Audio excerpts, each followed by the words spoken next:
Okay, baie welkom by die Hou Net Op Sukkel channel. As jy nog nie subscribe het nie, klik asseblief onderaan op subscribe, sodat jy ook kan deel wees van al die nuwe video's wat ek die res van die jaar vir julle gaan opsit. Comment ook asseblief vir my onderaan as die video vir jou gewerk het, of as daar iets is waaroor jy nog onseker is, of jy enige vrae het of so, dan kan jy vir my daar onderop gaan sit.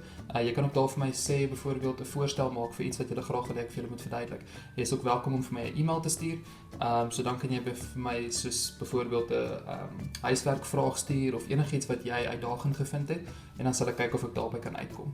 Okay, nou ek gaan vandag kyk na ioniese verbindings. So voor ek by die tabelle wat in die boeke is en daai goeders gaan uitkom, wil ek net eers gou gesels oor die konsep van lading. So kom ons begin net eers daar. Nou, almal van julle behoort nou al in hierdie tyd prentjie in jou kop te hê van hoe jy dink 'n atoom min of meer lyk, of jy het al iewers iets gesien. So basically, hoe 'n atoom lyk of basies voorgestel kan word, is met 'n kern met positiewe lading in, en dan het ons nou hierso elektrone wat so om die kern spin. So daai behoort vir jou bekend te lyk, né? So hierso om hom het jy elektrone, en die hele konsep is protone wat in die kern is positief gelaai, en elektrone wat rondom die kern spin is negatief gelaai.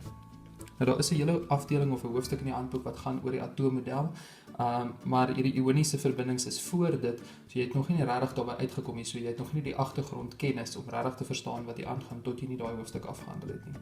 Okay, so wat ons nou gaan doen is, 'n gewone atoom se elektrone en protone is mooi gebalanseer, so daar's eweveel protone en eweveel elektrone.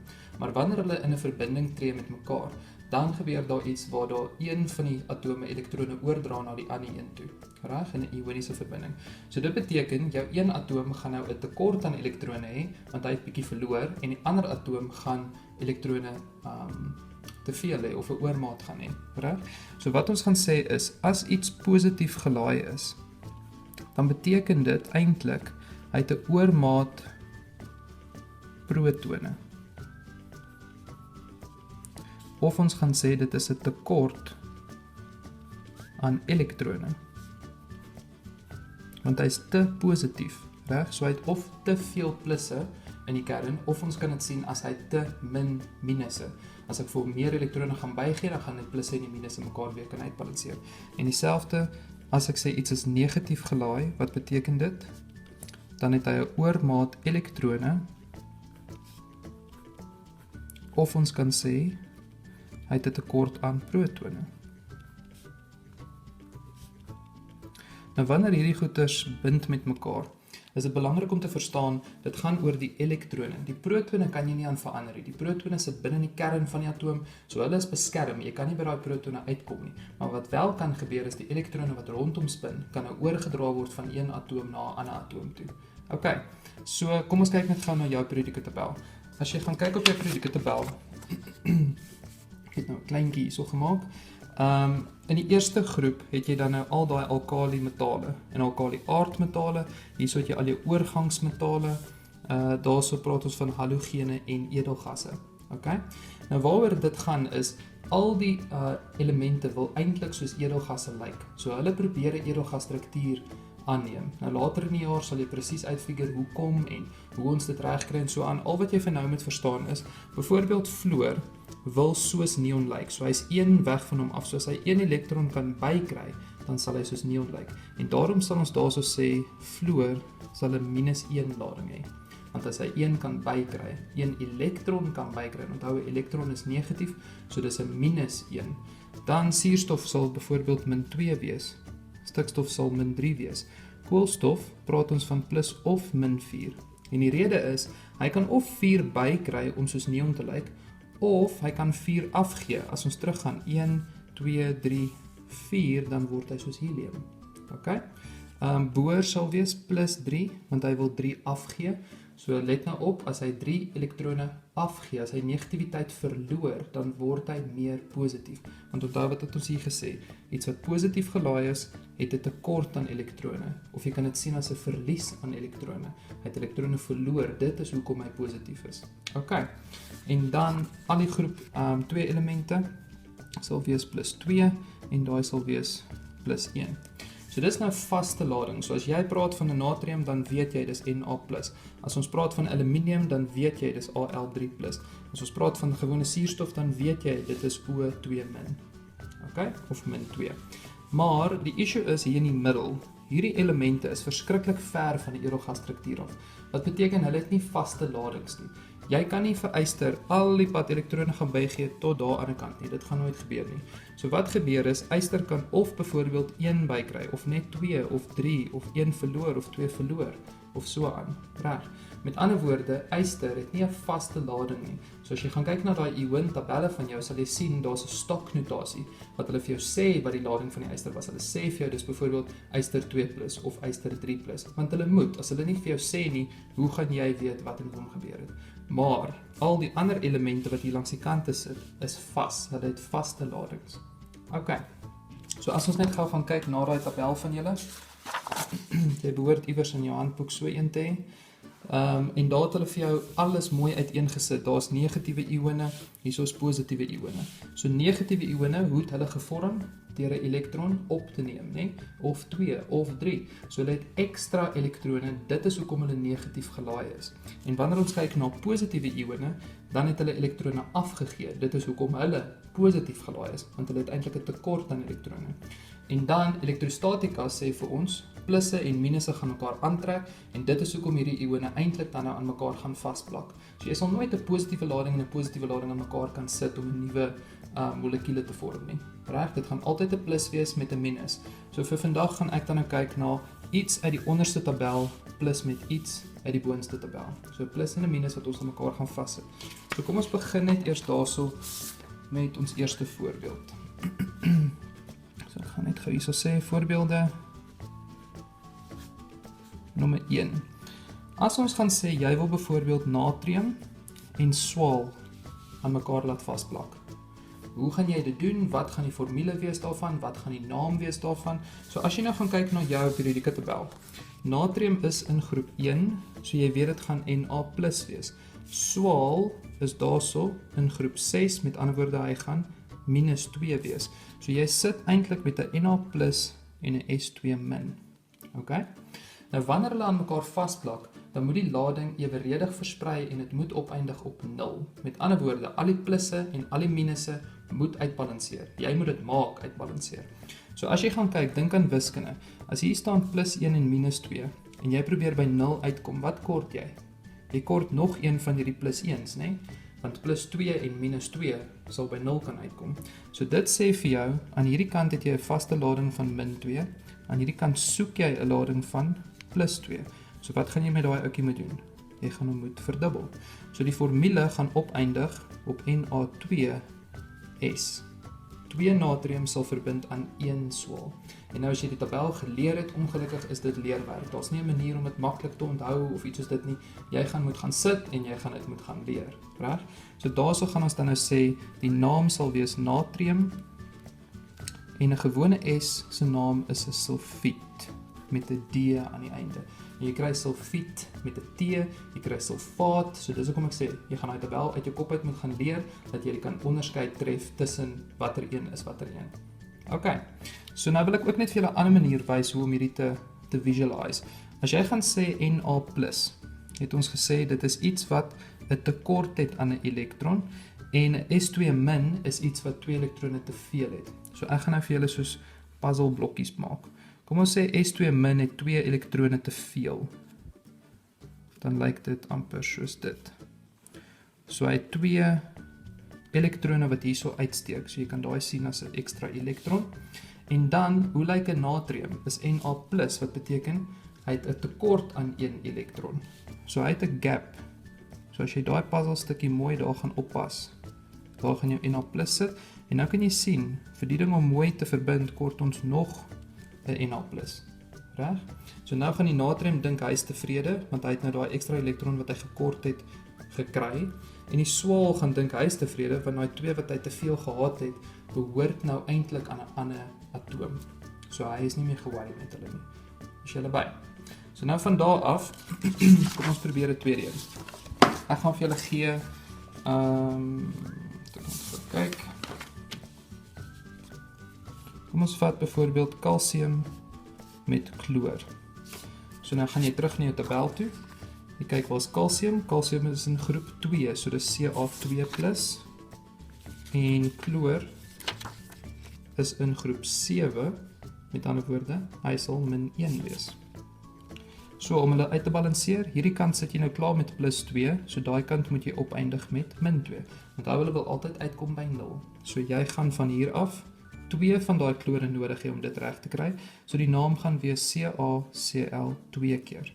As ek weer vir jou my puzzelstukkies teken, kalsium 2+ beteken, hy het soos 2 gapings. Cl- sê vir jou, hy het 1 ekstra stukkie wat hy daar kan inpas, en hierso sit jou Ca2+.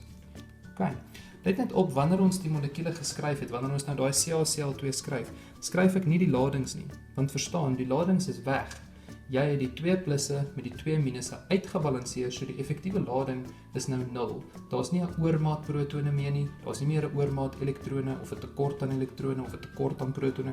Alles is nou mooi gebalanseer, so die hele ding werk uit op 0. So al wat jy skryf is onderaan hoeveel van daai atome het jy gebruik om dit reg te kry. Ok, die derde een wat ek gaan doen, gaan ons kyk na lood 2 nitriet met die D. En wat nou daar gebeur is, as jy gaan kyk op jou tabel, lood sit hier onder, dit is 'n oorgangsmetaal, daar soos hy, reg? Maar omdat hy nou by plus of -4 lê, kan ons sien hy's eintlik nie presies plus of -4 nie. Hy kan nog steeds +3 wees, of +2 wees, of -2 wees, of -1 wees. So hulle gaan vir jou moet spesifiseer. Verstaan, hoe meer elektrone hy moet verloor of bykry, hoe moeiliker raak dit in terme van chemiese energie. So wat ons gaan doen is, hulle sê vir jou, dis lood 2 nitriet. So lood weet jy is Pb. Daai 2 sê vir jou die lood is 2+. En 'n nitriet met 'n D is 'n N3-, 'n gewone stikstof met 'n 3- agteraan. Nou, weer eens soos in wiskunde. Hoe gaan jy 2 en 3 by dieselfde ding uitbring? 'n KGV van 2 en 3 is 6. So jy wil hierdie maak -6 en jy wil hierdie maak +6. Hoe gaan jy dit regkry? Jy gaan daai ene moet verdubbel, sodat jy 2 keer -3 het, dan het jy -6, en jy gaan hierdie een moet maal met 3. So met ander woorde, jou formule gaan so lyk. Jy het 'n Pb 3 keer gebruik, so 3 van hom, en jy het 'n gewone N 2 keer gebruik. Let op, die ladings val weg. Moenie daai ladings daarbo gaan skryf nie, né? Hulle het mekaar mos nou mooi uitgebalanseer, so die netto lading is nou 0. Ok, so dis net 'n gewone Pb3 en 2. So as jy van hier af moet teruggaan na die naam toe, gaan jy moet sê dis lood 2 nitriet. Nou ek sal nou daarby uitkom, hoe gaan jy weet of dit 'n 2 is of 'n 3 is of so iets? Ok, so ons kyk na nommer 4. Nommer 4 gaan ons doen tin 2 op chloraat. Tin 2 chloraat. So nou, wat is tin? Tin is Sn. Daai 2 sê vir jou dis 2+. Chloraat gaan jy nou gaan leer, is ClO3-. So om dit te balanseer, wat gaan ons moet doen? Hierdie kant is reeds +2, so ons soek hierdie kant -2, so ek gaan hom moet verdubbel, né? Met ander woorde, die formule gaan wees SnClO3, maar nou het ek 2 van hierdie ding nodig, so ek sit dit in hakkies en sê daar's 2 van hom. Dit is baie belangrik dat jy die hakkies gaan sit, want nou sê hierdie 2 vir my, daar's 2 van dit wat in hakkies is, daar's 2 chlorate wat hierdie ding moes uitgebalanseer het. Ok, kom ons kyk na nommer 5.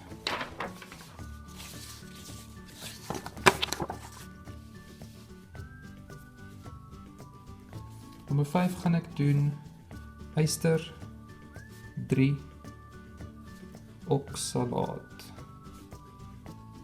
So jy gaan nou gaan leer, né? Yster is Fe3+, oksalaat is C2O4 2-. So om dit uit te balanseer, vat ons hulle na 6 toe, né? So hierso gaan ek soek +6, daar gaan ek soek -6. Hoe kry ek dit reg? Ek gaan die yster moet verdubbel, 2 keer +3 is +6. Ek gaan daai ene moet maal met 3, want 2 of -2 maal 3 is -6, né? So in jou formule gaan jy dan nou 2 ysters gebruik het en C2O4 3 gebruik het. Ek hoef nie die yster in 'n hakkie te sit nie, want dit is 'n gewone enkele atoom. Die oomblik as dit uit meer as een element bestaan, dan sit ons die hele ding in hakkies om te sê hoeveel van daai hele ding het voorgekom. OK. Dan nommer 6 gaan ons kyk na mangaan 7, so 5, 6, 7, fosfaat. So mangaan 7 sê vir jou, dit is Mn7+, fosfaat gaan leer jy is PO4 3-. So om hulle te balanseer, 7 en 3 gaan na 21 toe gaan. So ek gaan hierdie moet maak plus 21, en ek gaan daai moet maak min 21, en om dit reg te kry, moet ek die mangaan gaan maal met 3, en om die fosfaat reg te kry, gaan ek moet maal met 7. So my formule gaan wees, Mn3 keer PO4 7 keer. Mangaan 7 fosfaat. OK. Nou, die volgende ding is wanneer ons nou van 'n formule af moet teruggaan na 'n naam toe. Nou as jy hierdie redelik goed verstaan en jy kan dit ingeoefen kry, dan is die teenoorgestelde baie makliker om van die formule af terug te kom by die naam. Maar as jy nie daai tabel gaan ken nie, gaan jy hierdie goed nooit reg kry nie. Jy moet daai tabel onder die knie kry. Jy moet sonder om te twyfel weet wat is sulfiet met 'n D, sulfiet met 'n T, sulfaat, nitriet, nitraat. Verstaan, al daai dinge gaan jy uit jou kop uit moet ken. So as ons nou gaan kyk na die volgende een, gaan ek vir jou gee K2SO3. So nou moet jy uitfigure, wat is hierdie ding se naam? Nou as ons hom gaan split, dan weet ons hy bestaan uit kalium en uit SO3 uit. Nou as jy gaan kyk op die tabel, kalium is vas, kalium is in groep 1, so hy is altyd K+1. So daar so staan net K+. SO3, so jy geleer het is vas. SO3 is 'n gewone SO3 2-, wat ons ook noem is sulfiet met 'n T. So daarso kan jy nou sien wat is fout. Hierdie kant het ons -2, so hierdie kant moes gewees het +2 om dit reg te kry. Dis wat die formule ook vir jou gesê het. Is daarso het hy vir jou gewys, daar's 2 van daai kaliums gebruik om hierdie sulfiet te balanseer. So dan onthou jy nou net die naam is kalium wat jy gebruik het. Ek het nie nodig om te sê dis 1 in hakkies nie, met daai stoknotasie nie. Want kalium is vas, kalium is in groep 1, hy gaan altyd +1 wees. Daar is nie iets soos kalium +2 of +3 of so iets nie. So dit bly net gewone kalium en daai is sulfiet met 'n T. Dan, nommer 8. Gaan ek vir julle gee H3O 3 keer met 'n N. So nou as jy die tabel ken, dan weet jy, H3O is hydronium, H3O+. En 'n gewone N is 'n nitriet met 'n D, nitriede. En dan van daar af, hoe het hy gebalanseer? Hierdie kant sit ons met -3, daai kant moes ons gesit het met +3, so daai ene moes gemaal het met 3, wat hulle daar vir jou gewys het, né? So nou die naam gaan wees hydronium, want H3O+ is hydronium, en N, net gewone N, is nitriet met 'n D. OK. Nommer 9. Kyk ons na CrNO3 2 keer. So as ek hom nou gaan split, dan bestaan hy uit krom en uit NO3 uit. Nou as jy gaan kyk op jou tabel, krom is 'n oorgangsmetaal. So hoe weet jy nou of is dit krom 2 of is dit krom 3 of is dit krom 1 of wat is dit? Jy moet gaan spesifiseer en daarvoor moet jy baie mooi gaan kyk na wat hierso staan. NO3 is vas, dis net 'n gewone NO3-. Wat beteken daar's 2 van hom gebruik, so hierdie totale lading is -2, né? Dit sê die formule vir jou, onthou jy begin nou met die formule, so jy moet nou puzzle solve om uit te figure wat hier aangaan. So daarso is 2 gebruik, so dit moet in totaal -2 gewees het. So vir die hele ding om te balanseer, moes hierdie kant +2 gewees het. Maar daai +2 kom net van een enkele krom af. So wat is daai krom se lading? Cr2+. Een van hom gaan dan die volle +2 bydra. So as ons nou die naam gaan skryf, dan gaan ons sê dis krom, en ek moet gaan spesifiseer, dit was 2+ wat vasgesit het aan 'n NO3- wat 'n gewone nitraat is.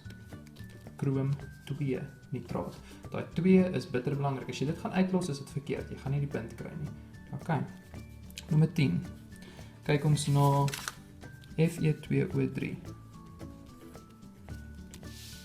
So daarso, Fe is gewone yster, maar ons weet nie wat die lading is nie. Onthou, jy gaan heeltyd kyk na hierdie tabel. Yster is 'n oorgangsmetaal, so jy is nie seker nie. Hy kan nie Fe plus of 2 of 3 plus, jy weet nie. Jy moet gaan vasstel met hierdie formule. O is 'n gewone suurstof. Nou O is vas. Onthou O is O2 min. So daarso is hy, en dan sê hulle vir jou, jy het 3 van hom gebruik. So hoeveel staan daar dan aan die kant? Eintlik mos min 6. So hierdie kant moes daar gestaan het, plus 6, wat gebeur het deur 2 ysters te gebruik. So wat was 1 yster dan nou? As 2 van hulle plus 6 gee, dan moes 1 van hulle plus 3 gegee het. So die naam gaan wees yster 3, onthou jy skryf die lading neer, né? Yster 3 en 'n gewone O is oksied met 'n D. Yster 3 oksied. Dan nommer 11.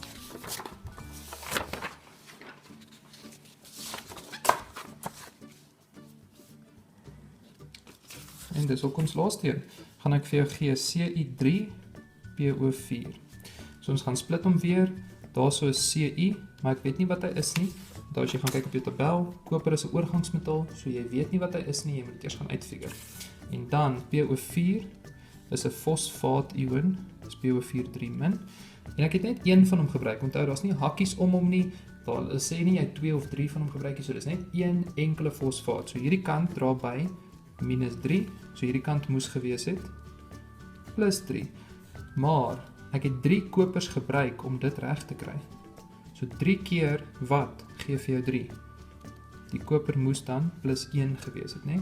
Want 3 + 1 sal vir jou die +3 gee in totaal wat jy nodig gehad het. So die naam gaan wees koper met 'n 1 in hakkies fosfaat. So onthou nou, daai stoknotasie is bitter belangrik. Groep 1 en 2 elemente is vas. Al die ander elemente hierso agter is vas. Met die uitsondering, die elemente wat hier by 4 lê, kan gewoonlik nie noodwendig 4 elektrone bykry of afgee nie. So hulle probeer 2 afgee of 3 afgee of so. En dan al die oorgangsmetale is nie vas nie. Jy moet uit die naam uit kan aflei wat die lading is en jy moet uit die formule uit kan aflei wat die lading was om dit reg te kry sodat jy die naam kan regskryf met daai stoknotasie. OK. En dis dit.